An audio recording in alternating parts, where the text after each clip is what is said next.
ولا تقولن لشيء إني فاعل ذلك غدا إلا أن يشاء الله ও নবী আগামী কাল কিছু করবা আর বলবা এ ব্যাপারে তুমি নিজের উপরে ভরসা করবা না ইল্লা আইয়াশা আল্লাহ অর্থাৎ বলার সাথে সাথে বলবা ইনশাআল্লাহ আগামী কাল বলবো ইনশাআল্লাহ আগামী কাল যাব ইনশাআল্লাহ আগামী কাল খাবো ইনশাআল্লাহ আগামী কাল করব ইনশাআল্লাহ শুধু কাল না এক সেকেন্ড পরে যা করবা তার সাথে ইনশাআল্লাহ আমার টাকা পকেটেতে আমি দেবো একবার ইনশাআল্লাহ কি আছে একজন গাই কিনতে যাবে সারা বিটের হাটে দোয়া গাই তো বউরে কইছে যে তুমি এই মাটি আড়ি টাড়ি যা লাগে কিনে ফেলো আতুন মাতুন যেটা যাওয়ার বা গিটি যেটা সাজাবার দই টই সব রেডি হয়ে গেলো আমি দোয়া গাই কিনে নিয়ে আসবো তো বউ কাছে তুমি তো ইনশাআল্লাহ কও আরে ইনশাআল্লাহ আমার টাকা আমি নিয়ে যাচ্ছি গাই কিনে নেবে ইনশাআল্লাহ আল্লাহ আমার সাথে গাই কিনে দেবে নাকি যে না ক তবুও ক মুসলমান কতিয়া যা এবার কবই নিয়ে যাও কথা তুই এত গাত বাঁধাইছিস কব না আমি যে জায়গায় টাকা তুইছি লুঙ্গির নিচে পড়ছি প্যান্টের নিচে জাঙ্গিয়ের তল পকেটে তুইছি টাকা চোরের বাপেরও ক্ষমতা নেই অদ্দুর আন দেয়া চোরেটা যাইয়ে গাইটাই দিয়ে শুনিস সুন্দর দাম দর ঠিক করে ফেলাইছে টাকা দেবে এর মধ্যে দিয়ে হাতের এই জায়গা গোবর মাহান ওই যে ওরাই এই কাম করে ও কাকা কাকা পকেটে হাত দিয়ে না ইয়াতে গোবর মাহান আসেন ধুয়ে দেই 7-8 জন ধরে নিয়ে টিউবওয়েলে একজনে চাপে দুইজনে ধুয়ে দেয় আর একজন পিছন দিয়ে অপারেশন করে নিয়ে গেছে আটটা ধুয়ে পকেটে হাত দিয়েছে তল দিবার হয়ে গেছে আটটা আনাই আর তো গাড়ির দাম দিতে পারি নেই তো লস যায় খুন একদিক তো লস কষ্ট পাইছে গাই কিনতে টাকা নিয়ে আর ওদিকে বউরে কি কবানি এই আইটি আসতে আসতেছে সে ভাড়ারটা হসরে নিয়ে গেছে সারা বছর সারা বিটিতে আসতে রাত বেজে গেছে 11টা এখন আগে যে বুক ফুলে আসতে আজকে তো সেভাবে আসতে আজকে দরজায় ছোট ছোট খটখটি দিচ্ছে বলতে কয় কেডা ইনশাআল্লাহ আমি কয় গাই কয় ইনশাআল্লাহ কিনি নেই কেন কেনে নাকি ইনশাআল্লাহ টাকা চলে নিয়ে গেছে আরে ইনশাআল্লাহ জিকির যত বড় ক্ষমতাদার হও যত টাকার মালিক হও যত বড় আত্মবিশ্বাস রাখো সর্বক্ষেত্রে ইনশাআল্লাহ সামনে রাখতে হবে করাই কে না করাই কে আমরা এটা করব ওটা করব সেটা করব একটা কথার সাথে ইনশাআল্লাহ শুনতাম না কিছুই করতে পারলে না যদি ইনশাআল্লাহ বলতে আল্লাহ পাক হেফাজত করতো কথা কোন ঠিক না ইনশাআল্লাহ না বলার কারণে এখনো যারা পাইতারা দছে ইনশাআল্লাহ বলতেছে আমি শুনি হেরে যাবা আল্লাহর কাছে হেরে যাবা ঠিক না বসে যায় না আল্লাহ পাক আমাদের এই সব শিক্ষার জন্য বিভিন্ন মিডিয়া ব্যবহার করেছে তার মধ্যে একটা বলেন আল্লাহ নিজে বলেন কুল হে নবী উম্মতকে বলে দাও সিরু ফিল আরদ জমিনের মধ্যে একটু ভ্রমণ করে দেখো কত জায়গা কত কুদরত আমার ছড়ানো আছে ফানজুরু কাইফা কানা আকিবাতুল মুকাজ্জিবিন বিশেষ করে যে সমস্ত এলাকার মানুষ আল্লাহর গজবে ধ্বংস হয়ে গেছে ওই এলাকাগুলো একটু দেখে আসো দেখলে বুঝবা ফাতাবিরু ইয়া উলিল আবসার সেখান থেকে তুমি শিক্ষা গ্রহণ করতে পারবা কওমে লূত তারা সমকামী ছিল পুরুষে যৌন চরিতার্থ করত 80 স্কয়ার মাইল এলাকা জর্ডানের ভিতরে আল্লাহ পাক রব্বুল আলামিন তাদের উপরে এমন গজব দিয়েছে হযরত লূত আলাইহিস সালাম বহু আগের মানুষ ইব্রাহিম আলাইহিস সালামের ভাগ্নে ওই এলাকার নবী ছিলেন ইব্রাহিম আলাইহিস সালামের ভাগ্নে রাসূল ছিলেন ইব্রাহিম আলাইহিস সালাম তার অধীনে নবুয়তি করতেন ভাগ্নে লূত আলাইহিস সালাম যে কওমের নবুয়তি করত তাদের স্বভাব ছিল এত পচা পুরুষে যৌন কাম করত আল্লাহ গজব দিয়ে তাদেরকে জিবরাইল আর মিকাইলের মাধ্যমে 80 মাইল জায়গাকে মাটি সহ জমিন সহ তাদের সহ আকাশে উঠাই নিয়ে গেছে আল্লাহ পাক নির্ধারিত ফেরেশতা তৈরি করে রেখেছিলেন প্রত্যেকের নামে বোমা বানায় রাখছে ঠিকানা সহ যার বোমা তার মাথায় মারবি আসমানে নিয়ে কায়দা মতো বোমা মারে তুলো দুনা পেশা করে জমিনটারে উল্টায় মাটির নিচে ডাবায় দিছে এখনো পর্যন্ত সেইটা সাগরের মতো পড়ে আছে এত অভিশপ্ত পানি একেবারে কুচকুচে কালো 1 কেজি পানির মধ্যে 800 গ্রামের চাইতে বেশি লবণ পানি মুখেও দেওয়া যায় না ব্যবহারও করা যায় না আল্লাহ কয় ফাতাবিরু ইয়া উলিল আবসার ওই জায়গা একটু যাইয়ে দেখি আয় সিরু ফিলার পয়সা থাকলে একটু যাইয়ে দেখি আয় কওমে আদ রে দেখি আয় কওমে সামুদ রে দেখি আয় কওমে আমালাকা রে দেখি আয় কওমে লূত রে দেখি আয়। আর সেখান থেকে তোমরা যারা জাব্বার আছো, জালেম আছো, অত্যাচারী আছো, তোমরাও শিক্ষা গ্রহণ করো। তাদেরকে ধ্বংস করছে যে আল্লাহ, ওই আল্লাহ তো আপাতত বুড়ো হয়ে গেছে, দুর্বল, না খাতি না খাতি কাবু হয়ে গেছে, বোমা টুমা সব নষ্ট হয়ে গেছে। আল্লাহর কাছে সেই বোমা এখনো আছে না নাই? যে দুই ফেরেশতারে দিয়ে ধুলাই দিয়েছে সেই জিব্রাইল মিকাইল তো কয় বছর আগে মরে গেছে, হ্যাঁ, আছে না নাই? তাহলে সাইজ আমাকেও তারা করতে পারে কি পারে না? এখনো করে। ঘূর্ণিঝড়, টর্নেট, সাইক্লোন, নার্গিস, আইলা, আমপান, বুলবুল, ফানি, সিডার, সুনামি, এই কত দানা কানা কত তাই দিয়ে মারতেছে। কিন্তু মানুষ এগুলোকে প্রাকৃতিক দুর্যোগ মনে করে, এগুলো যে আল্লাহর গজব এগুলো একটুও বোঝে না। আল্লাহু আকবার। আমার দোস্ত, এই সাইরাসা ভ্রমণের মাধ্যমে শিক্ষা অর্জন করার অর্ডার আল্লাহ দিয়েছে। এই জন্য আমাদের দেশে এই সফরকে বলা হয় শিক্ষা সফর।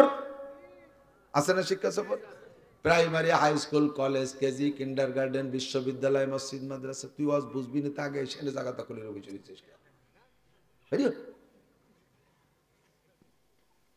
কুসো কুসো কয়টা সামনে বসে সব জায়গায়, খুদকুড়ো সামনে বসে খালি আইবি বান্দিয়ারে, একে জ্বালায় মাঝে মাঝে কথায় বাধা পড়ে যায়।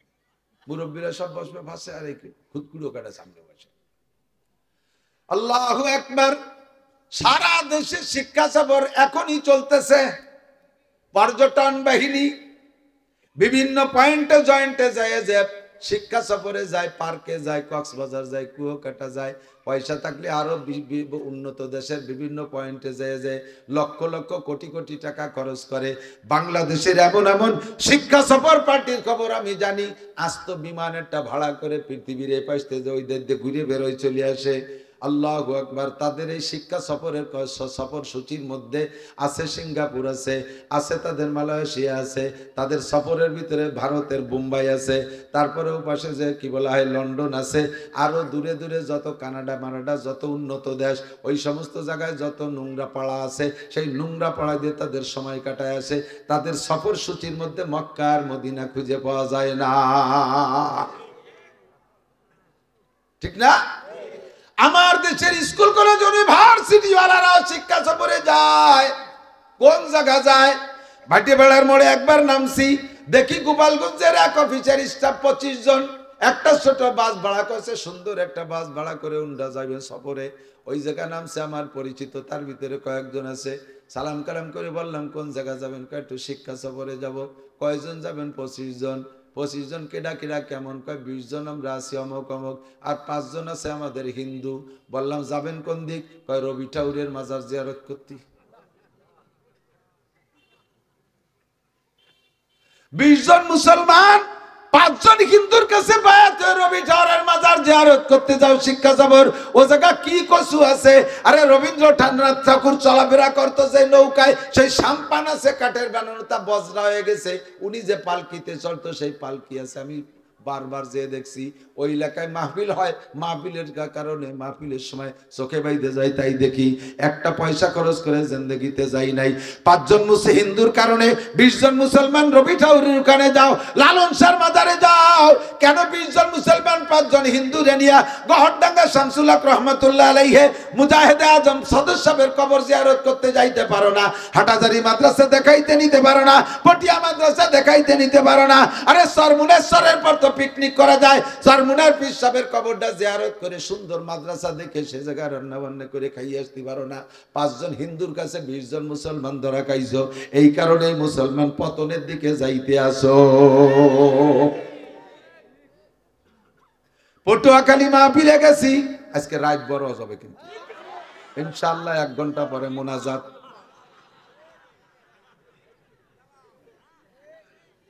চলো ইনশাআল্লাহ, দরকার হয় ফজরের নামাজ 9টার দিক পড়বো, টাইম মতো হবে ইনশাআল্লাহ। পটুয়াখালী মাহফিলে গেছি, আমার সাথে আমার শিক্ষক 2-3 জন মাইক্রো নিয়ে গেছি। কয় হুজুর জীবনে কোনোদিন কুয়াকাটা আসিনি, আর আসার নিয়ত ছিল না। আসছি যখন কাছে, হুজুর আপনার এই ফাও গাড়িতে একটু ঘুরিয়েছি। ও জায়গা বলে বেলা ওঠে, বেলাটা একটু পানির মধ্যে দিয়ে উঠা দিয়ে যাই। নিয়ে গেছি আল্লাহর রহমতে।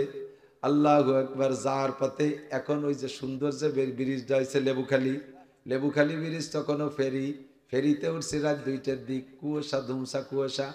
এর ভিতরে যাইয়া আমরা যখন ফেরিতে উঠছি, পিছন দিয়ে বড় বড় 2টা পরিবহন উঠছে।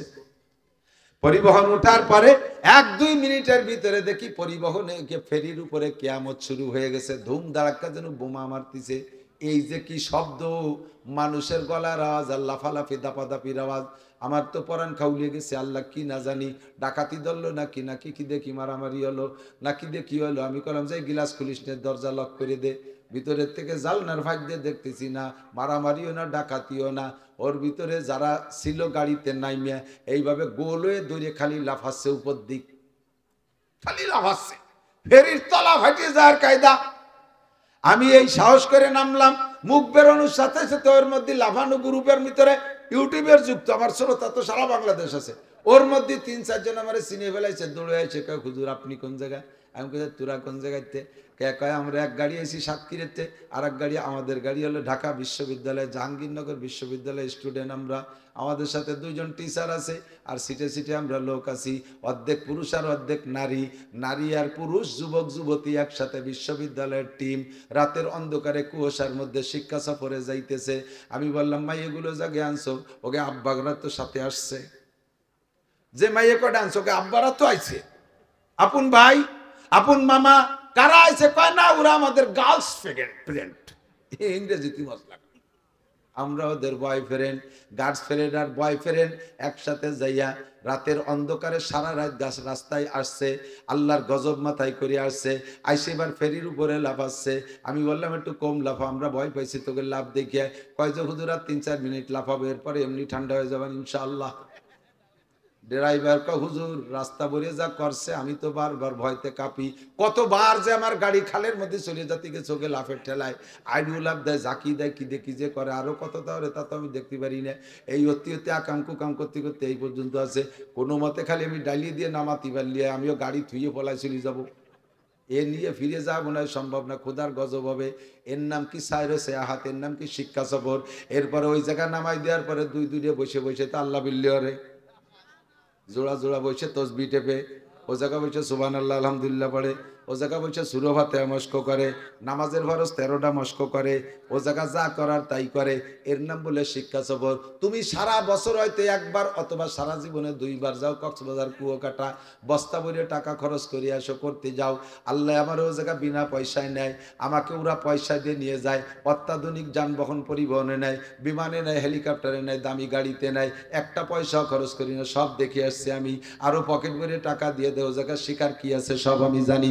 চরিত্র নষ্ট করার যত আসবাব সব ও জায়গা আছে না নাই? আল্লাহু আকবার। এতদিন যা বলা বলেই করছো, প্র্যাকটিক্যালি তাই শিখতে গেছো, তার নাম দিছো শিক্ষা সফর। এইটা কখনো শিক্ষা সফর হতে পারে না, এইটা কুশিক্ষা সফর। কথা কন। আপনারা যুবক যুবতী ছেলে মেয়েদেরকে ছেড়ে দিচ্ছেন, মাস্টাররা নিয়ে যাচ্ছেন, আব্বা মা গার্জিয়ানও কখনো তোয়াক্কা করেন না। এগুলো চলে গেল আপনার শিক্ষা সফরে, আর আপনি গেছেন তবলিগের শিক্ষা সফরে। ও জায়গা যাইয়া যত উক্কুর উক্কুর মারেন না কেন কাম হবে না। সারা জীবন ভরে মসজিদে কাবার মধ্যে এতেকাব করে যা কামাই করবেন, এক মাইয়ে একবার শিক্ষা সফরে কুয়ো কাটা জাতি পারলি গোষ্ঠী শুদ্ধ না খেয়ে দড়ি দিয়ে জাহান্নামে নেওয়ার জন্য যথেষ্ট হইয়া যাবে। আগে এই ব্যবসাগুলোরে ঠেকান, আগে এই ব্যবসাগুলোরে ঠেকান, তারপরে আপনি অন্য কাম করেন। শিক্ষা সফর যদি বলে, এই 2টা সফরের নাম শিক্ষা সফর, চলতি সফর 2টা সফরের নাম শিক্ষা সফর। একটা সফর হলো দাওয়াত ও তাবলীগের সফর। কথা কয় না? আমলিগ বিএনপি জামাত জাতীয় পার্টি ৮৮ চন্দ্রপাড়া মানিকগঞ্জ সুরেশ্বর ভোজেশ্বর ইনায়তপুর বাহাদুরপুর শরিয়তপুর মাদারীপুর ফরিদপুর যত আছে তবলিগ সরমনাই কাদিয়ানি হিজবুত তাওহীদ এতাতি ওয়াজাহাতি যত দল বাংলাদেশে আছে, সব দলের মানুষ তবলিগে গেলে অবশ্যই সেখান থেকে শিক্ষা গ্রহণ করে আসতে পারবে। চলতে শেখায়, উঠতে শেখায়, বসতে শেখায়, খাইতে শেখায়, পেশাব শেখায়, পায়খানা শেখায়, লুকমা দিয়া শেখায়, শোয়া শেখায়। বাড়ি যে মসজিদ বাড়ি ছুঁইতেন কিভাবে? বড় 7 ফুট 6 ফুট খাট, একখানে এক এক খাটে এক একজন ঘুমান। আর ও জায়গায় আপনার শোয়ার সিস্টেম, এক খাটে একা ঘুমাই রয়েছেন, কেউ রেতে কেউ দেহার নাই, নিজের রুমে নিজে ঘুমাই রয়েছেন, লুঙ্গি লুঙ্গি গলায় পেঁচা গেছে, প্যান্ট খাটের নিচে নেমে চলে গেছে, শীতে কাইতে উবোতে শুয়ে রয়েছেন, ওখানে নিষেধ করার কেউ নাই। কিন্তু তবলিগি যখন যাবেন মসজিদে, যে তোভাবে শীত কাইত বুট হয়ে লুঙ্গি খুলে শোয়া যায় না। আমির সাহেব শোয়াটাও শেখায়, দে কাকা ডান কাতে শুইতে হয়, লুঙ্গি পরা থাকলে তলে গিরিয়ে দিয়ে শুতে হয়, উপরেতে খুলে যাওয়ার ভয় এই জায়গায় মাজা সুতো দিয়ে ভেসায় রাখতে হয়। আর যদি পায়জামা পরিশন তাহলে আরো ভালো হয়। আপনি যে ভাত যেভাবে ভাত খান কাকা অদি চাই যেন ছাগলে কলমি খাচ্ছে, ছাগলে কলমি খা মনে আছে না? এত সুন্দর কষ্ট করে খাতো, মনে হচ্ছে আমিও সাইডে খাই। ছাগলে কলমি খাওয়ার মতো কষ্ট করে ভাত খান, পাশের কয়জনের ঘৃণা করে, ওভাবে চাবাইতে হয় না। ভাত খাওয়ার সময় গালের তেজেন পড়িয়ে না যায়, সবকিছু শিখায়। কাকাও কিরম ঢিলা ধরছেন, ঢিলা ধরা পেশাবে, ঢিলা ধরা সুন্নাত, এমন ভাবে ঢিলা ধরছে ফরজের গুড়া বার হয়ে গেছে, রানের এই পর্যন্ত বার হয়ে গেছে, উনি ঢিলা ধরে ঘুরে বেড়াচ্ছে। এবার শিখাইতেছে কয় কাকা ওভাবে ঢিলা ধরতে হয় না, লুঙ্গির তল দিয়ে হাত দিয়ে একটা প্যাঁচ দিয়ে ধরতে হয়, তাহলে সতর খোলে না। জীবনে আব্বা আমারে শিখাই নাই, মাও আমারে শিখাই নাই, আমার পিসাব আমারে শিখাই নাই, আমার কেউ আমলিগ বিএনপির কোনো নেতা আমারে শিখাই নাই। এগুলো হাতে ধরে শিক্ষা দেয় একমাত্র তবলিগওয়ালা। কাজেই তবলিগের সফর আমার শিক্ষা সফর, কথা কোন ঠিক না? ঢাকা টুঙ্গির ময়দানের পশ্চিম পাশের গ্রামের নাম হলো কামারপাড়া। কামারপাড়া ওই রাস্তাটা বেশিরভাগ টাইম বিজি থাকে, খুব বিজি থাকে। আমি আর বলমারির মজিবার দারোগা মোটর সাইকেলে যাচ্ছি, উনি গাড়ি চালায়, আমি পিছনে বসা, দুইজন কান্দে যাইতেছি। ইস্তেমার 15-20 দিন আগে ওই জায়গা গেলে, এখন গাড়ির জ্যামের কারণে আমার ড্রাইভার সাহেব মজিবার ভাই, উনি তো দারোগা ছিল, উনি ডাইন দিক দিয়ে গাড়ি ঢুকাই দিয়েছে। পুলিশ দৌড়ে এসে হায় হুজুর আপনাকে বোধ বুদ্ধি কিছু নেই, এ বাংলাদেশের রুট বাম দিক দিয়ে চেনেন না, বাম দিক দিয়ে চালান, ডাইন দিক দিয়ে বিয়ে পড়ে আরো জাম বাতায় দিলেন। মজিবার দারোগাকে আমি পুলিশের লোক, তা তো পুলিশ করলে এবার থাকি যায়, পুলিশ লোক তা তো ঠিক আছে, আপনি পুলিশ ওই উল্টো দিক দিয়ে গেলেন কেন? জানেন না বাংলাদেশের রুট বামে? বললাম যে জায়গা ক্লিয়ার করে দেন, বামে চলে যাই। এইভাবে কথাবার্তা বলে বাম সাইড দিয়ে আমরা বের হয়ে চলে গেলাম। 10-15-20 দিন পরে ইস্তেমার মাঠে গেছি। ইস্তেমার মাঠে যাইয়া দেখি সেই পুলিশ ভিতরে ডিউটি করে, রাস্তাতে পুলিশই ডিউটি করে। দেখিয়ে পুলিশ এবার কয় সবাই রে শিখাই দেয়, ভাই কয় ডাইনি ডাইনে চলি, জিকির ফিকিরে চলি, ডাইনি ডাইনে চলি, জিকির ফিকিরে চলি। আমি তো ওই দিন চিনে ফেলাইছি, আমি হাসি দিয়ে কলাম ভাই আপনি কই কামারপাড়া ওই রোডে ট্রাফিকের দায়িত্ব পালন করেন নাকি? কয় হয়। তা সেদিন দিয়ে আমাকে বলেন যে বামে বামে চলি, রুট চিনে চলি, বামে বামে চলি, রুট চিনে চলি, আজকে দিকন ডাইনে ডাইনে চলি, জিকির ফিকিরে চলি। কয় এর নাম হলো শিক্ষা সফর। এই মাঠে আসলে সুন্নাত শিখা যায়, এই মাঠে আসলে ফরজ শিখা যায়, এই মাঠে আসলে আদর্শ নবীওয়ালা আদর্শ শিখা যায়, চলাফেরা সবকিছুর মধ্যে শিখায়। হাঁটার সময় কয় ভাই নিচু মুখে চোখ দিয়ে হাঁটি, কুল্লিল মুমিনিনা ইয়াগুদ্দু মিন আবসারিহিম, চোখ খুলে নিচু করে চলো, চোখ খুলে নিচু করে চলো। রাস্তা দিয়ে হাঁটার সময় তবলিগওয়ালারা নিচু মুখী তাকায় চলে। ভাই 6 উসুলের মস্ক করতে করতে চলি, ভাই সুবহানাল্লাহ আলহামদুলিল্লাহ আল্লাহু আকবার পড়তে পড়তে চলি, কথা কোন ঠিক না? এগুলো হলো তবলিগের সফর। আমি একবার তবলিগের এক জামাত আমার এলাকার কয় পাবলিক নিয়ে আসছি, গোপীনাথপুর আসছে আমাদের এই গোপীনাথপুর।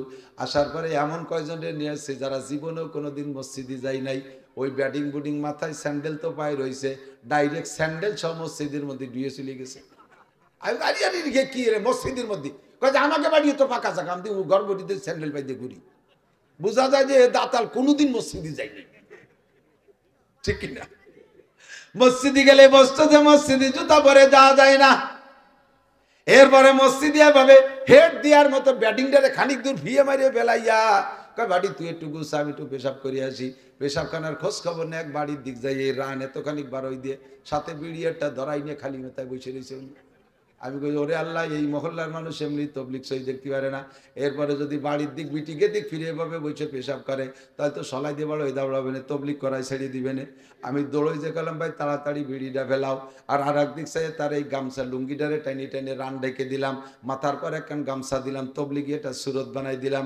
এইটা কোনোদিনও ওয়াজের মাঠে করা সম্ভব না, এটা পিসাবের দরবারে যে করা সম্ভব না। পিসাব হাজার হাজার মানুষ এভাবে হাতে ধরে প্রশিক্ষণ দিতে পারে না।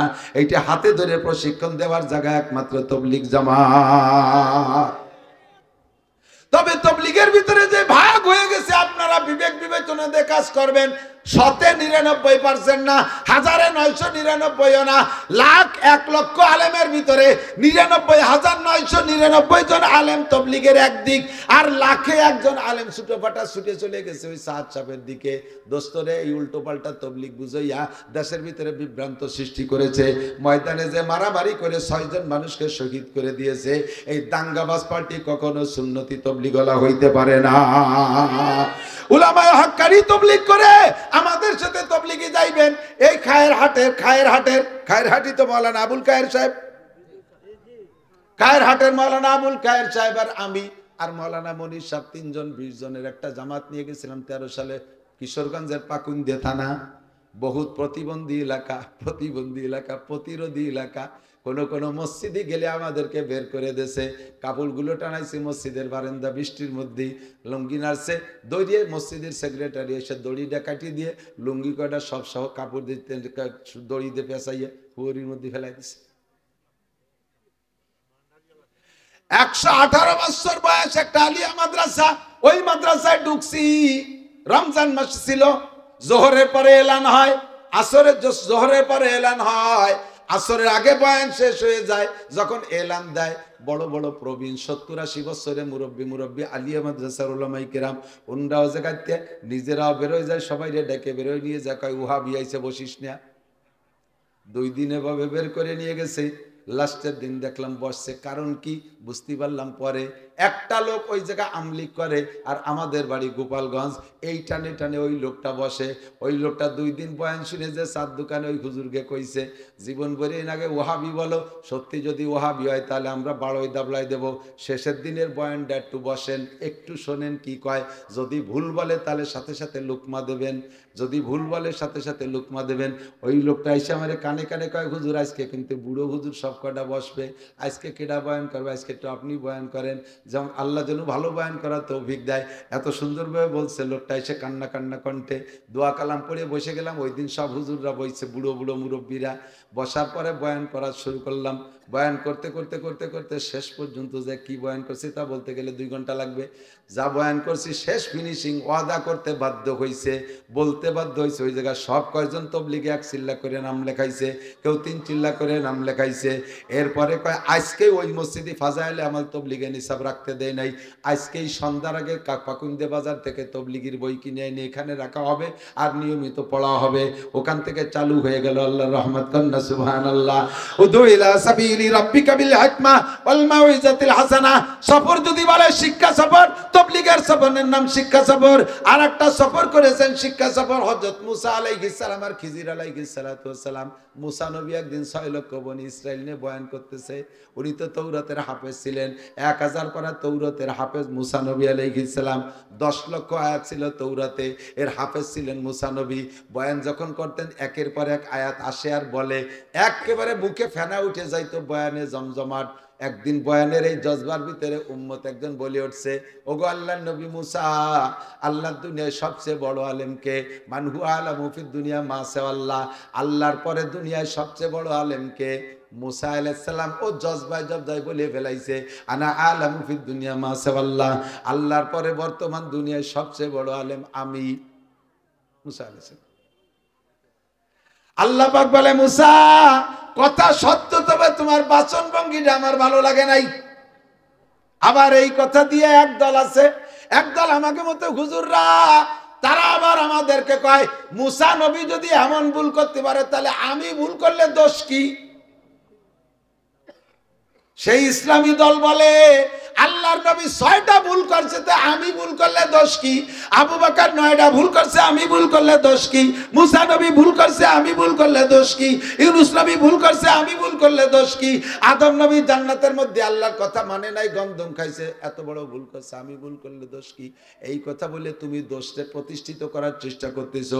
আল্লাহ বাসালি, যতদিন পর্যন্ত তোমার জবান এই ভুল ধরার মধ্যে থাকবে, বড়দের ভুল ধরার মধ্যে জবান খোলা থাকবে, অতদিন পর্যন্ত তুমি আকাশে উঠতে উঠতে চাঁদ ধরার চেষ্টা করবা, 1 ইঞ্চি নিচেই থাকতে 1.7 তবক মাটির তলে চলে যাবা। কাজেই তুমি সেখান থেকে তওবা করে ফিরে আসো। মুসা নবীকে দিয়ে আল্লাহ পাকেরই কুদরতি খেলা, একটু না বললে বুঝতে আপনাকে বাকি থেকে যাবে। মুসা আলাইহিস সালাম একদিন আদম আলাইহিস সালামের কবরের কাছে গেছে, ইবনে মাজাহ শরীফের হাদিস, বলতেছে আসসালামু আলাইকুম আব্বা। আদম আলাইহিস সালামের ডাক দিছে। হাদিসে দুই রকম আসছে। একরকম হলো আদম আলাইহিস সালামের ডাক শুনে কবরেতে বেরোয় চলে আইছে। আর একটা হলো কবরেতে বেরোয় নাই, ভিতরে থেকে সালামের উত্তর দিছে। সমস্ত নবীরা যার যার কবরে জিন্দা, বলেন সুবহানাল্লাহ। তো মুসা আলাইহিস সালাম যাই আদম আলাইহিস সালামের কবরের কাছে সালাম দিছে। আসসালামু আলাইকুম আব্বা, আছেন? ওয়ালাইকুম আসসালাম। কেডা? কানা মুসা। কোন মুসা? মুসা তো দেশে অভাব নাই। কানা মুসা বনি ইসরাইল, আমি বনি ইসরাইলের নবী মুসা। ও কি খবর বাপ? আব্বা আপনি সর্বনাশ করে দিয়ে গেছেন। কি সর্বনাশ করলাম? কয় জান্নাতের মধ্যে ছিলেন, কেন গন্ধম খালেন? এই গন্ধম খাইয়ে তো গোষ্ঠী শুদ্ধ দুনিয়া আইনি, এই যে জয় জামেলা ফিরাউনের সাথে এত মারামারি আবার করা লাগতেছে। আপনি যদি গন্ধম না খাতেন, জান্নাতের মধ্যে থাকতেন, আপনি থাকলে আমরাও জান্নাতের মধ্যে জন্ম নিতাম, ওর মধ্যে কোনো শয়তান বয়তান জাতীয় হতো না। কি একটা নিরাপদ পরিবেশে ছিলাম, এই ঝামেলাটা আপনি বাধাই দিয়ে গেছেন। প্রশ্ন সঠিক না? তা আদম আলাইহিস সালাম বলতেছে, আনতা মুসা বনি ইসরাইল, তুমি কি বনি ইসরাইলের নবী মুসা? বলে হ্যাঁ। বিশ্বাস হয় না আপনি উঠে দেন। আরে তোমার উপরে কি তৌরাত নাযিল হয়েছে? বলে হ্যাঁ আমার উপরে তো তৌরাত। না মনে হয় না। বলে কি দিয়ে বিশ্বাস করো? আমার উপরে বনি ইসরাইল, আপনি তৌরাত শুনবেন? আমি 31 পারা 1000 পারা শুনে দিতে পারি। যদি তুমি তৌরাতের হাফেজ আর আলেম আর সেই বনি ইসরাইলের মুসা হয়ে থাকো, তাহলে তুমি এমন প্রশ্ন করতে পারো না। তোমার তৌরাতের মধ্যে আছে আমি আদম দুনিয়ায় আসার আগে, আমি আদম দুনিয়া আসার 50,000 বছর আগে সমস্ত মানুষের রিজিক আল্লাহ দুনিয়ায় লিখে রাখছে। আছে না নাই? হ্যাঁ আছে। তো তাহলে আল্লাহ যদি আগে লিখে রেখে থাকে যে আমাকে রিজিক 50,000 বছর আগে দুনিয়ায় লেখা আছে, তা আমি তো সেদিন আইছি, আমার আনার প্রসেস আল্লাহই তৈরি করবে এই সিস্টেমে, আর আমারও দোষ দাও কে? হাদিসের শব্দ ফাহাজ্জা আদম ও মুসা, আদম আলাইহিস সালাম মুসা আলাইহিস সালাম ঠকাই দিছে। হয় আব্বা, আল্লাহ আব্বা ঠিকই কইছেন, ঠিকই কইছেন, আল্লাহ তুই লেখছে, তুমি কি করে প্রশ্ন করো? ও দোস্ত, নবীদের মাধ্যমে এমন কিছু ঘটায় আল্লাহ তাআলা জাতিকে শিক্ষা দেয়। আমার নবী মক্কায় থাকতে কাফেররা এসে জিজ্ঞেস করছে, 3টে প্রশ্ন করছে, মোহাম্মদ বলো তো রূহ কি জিনিস? মানুষের রূহ আছে না? রূহ কি জিনিস? বলো তো ইস্কান্দার জুলকারনাইন কে? বলো তো আসহাবে কাফ কারা? যদি তুমি 3টে প্রশ্নের জবাব দিতে পারো, তাহলে আমরা এই গোষ্ঠীদের কলেমা পড়বো। হুজুর বলেন আগামীকাল। এই বাচ্চা কথা কয় কারা? এই ভলান্টিয়াররা ঠেকাও, যদি কার জরুরি কথা আছে মাইকি বলুক, সবাই শুনি, আর নাহলে চুপ থাকতে হবে। কষ্ট হচ্ছে? আল্লাহু আকবার। আমার দিক তাকান। জিজ্ঞেস করছে 3টা, রূহ কি জিনিস, ইস্কান্দার জুলকারনাইন কে, আর আসহাবে কাফ কারা? 3 প্রশ্নের জবাব দিতে পারলে কলেমা পড়বো। নবী পাক জজবায় অন্যদিন যেমন দৈনন্দিন জিবরাইল আসে, হুজুর সেই বিশ্বাসে বলে দিলেন যে জিবরাইল আসলে তো কালকে আসলে, আজকে আসলে কালকে শুনি কয়ে দিতে পারবো জিবরাইলের মারফত। হুজুর বললেন আগামীকাল বলবো। যখন বলছে আগামীকাল বলবো, আগামীকাল জিবরাইলের কাছে শুনে বলবো। কিন্তু আল্লাহ কালকে জিবরাইলকে কইছে জাতি পারবা না। ওরা এসে কয় মুহাম্মদ বলো, কয় আগামীকাল বলবো। কিভাবে বলবে তা আবার বলেন আগামীকাল বলবো। এমন করে 2-4 দিন 5 দিন 10 দিন যখন তাদেরকে ঘুরাইছে, এবার সারা মক্কায় নবী পাকের কুৎসা রটানো শুরু হয়ে গেছে। মুহাম্মদ একটা ধোঁকাবাজ, মুহাম্মদ একটা মিথ্যাবাদী। এতদিন যা কইছে জেন পরীর আসরে বলছিল, এখন জেন পরী তারা বাদ দিয়ে দিয়েছে, এখন কোনো ঠুয়ো কথা কইতে পারে না। এই যে 3 প্রশ্ন করছে জবাব দিতে পারে না। হুজুর লজ্জায় মুখ লাল হয়ে গেছে, গলা ফুলে গেছে। ঘরের মধ্যে থেকে এখন বেরোনো বাদ দিয়েছে, ঘরের মধ্যে বসে বসে ইবাদত বন্দেগী করে। এখন এমন একটা অবস্থা, হুজুর লজ্জায় মুখ বের করতে পারতেছে না। 1 মাস জিবরাইলকে আল্লাহ আসা বন্ধ করে দিয়েছে, ওহী আসে না। 1 মাস পরে যখন নবী পাকের অবস্থা একেবারে খারাপ হয়ে গেছে, এবার আল্লাহ পাক রব্বুল আলামিন ওই 3 প্রশ্নের উত্তর দিয়ে সূরা কাহাফ দিয়ে, সূরা কাহাফের মধ্যে আছে, সূরা কাহাফ দিয়ে 3 প্রশ্নের উত্তর দিয়ে সাথে সাথে নবী পাককে কোন কারণে এতদিন ঘুরাইলো সেইটাও আল্লাহ পাক শিখিয়ে দিয়েছে। ওয়ালা তাকুলান্না লিশাইইন ইন্নী ফাইলুন যালিকা গাদা ইল্লা আইয়াশা আল্লাহ। কোনো কাজ আমি করতে পারি না আল্লাহ না করাইলে। কাজেই সামনে যা হবে সব ভবিষ্যতের ইনশাআল্লাহ। আবার অনেকে ইনশাআল্লাহ বেশি মুখস্থ হয়ে যাওয়ার কারণে সে আলহামদুলিল্লাহ জায়গায় ইনশাআল্লাহ। আমি স্টেজে বসা ঘোষক মাইকি কয়ে জায়গা না জায়গায় জায়গায় কয় কি যে আমাদের প্রধান বক্তা চেয়ারে বসে আছে ইনশাআল্লাহ। ইনশাআল্লাহ কি হলো? আমি তো রেডি প্রেজেন্ট। এ জায়গা ইনশাআল্লাহ না, এ জায়গা আলহামদুলিল্লাহ মাশাআল্লাহ। আমাদের হুজুর পৌঁছে গেছে, আমাদের হুজুর পৌঁছে গেছে। ইনশাআল্লাহ বয়ান করবে, ইনশাআল্লাহ বয়ান করবে, কারণ চেয়ারে বসার পরে তো আমি মরে যেতে পারি, বয়ান নাও করতে পারি। সামনে যেটা তার জন্য ইনশাআল্লাহ একটু মস্ক করা যাবে, পারবেন ইনশাআল্লাহ, পারবেন ইনশাআল্লাহ। সামনে যে কাজ করবো ইনশাআল্লাহ বলেন ইনশাআল্লাহ। তাতে যদি ভুলও হয়ে যায় আল্লাহ মাফ করে দেবে। মুসা নবী আলাইহিস সালাতু ওয়াস সালাম 6 লক্ষ বনি ইসরাইল নিয়ে বয়ান করতেছেন। এর মধ্যে একজন জিজ্ঞেস করছে, হুজুর আল্লাহর দুনিয়ায় সবচেয়ে বড় আলেম কে? মুসা আলাইহিস সালাম বলে ফেলাইছে, আমি সবচেয়ে বড় আলেম। আল্লাহ কয়, মুসা কথা সত্য, তোমার চাইতে বড় আলেম বর্তমানে মানব কুলে নাই, কিন্তু কথাটা তুমি ওভাবে না বলে যদি আমার দিকে ছেড়ে দিতে,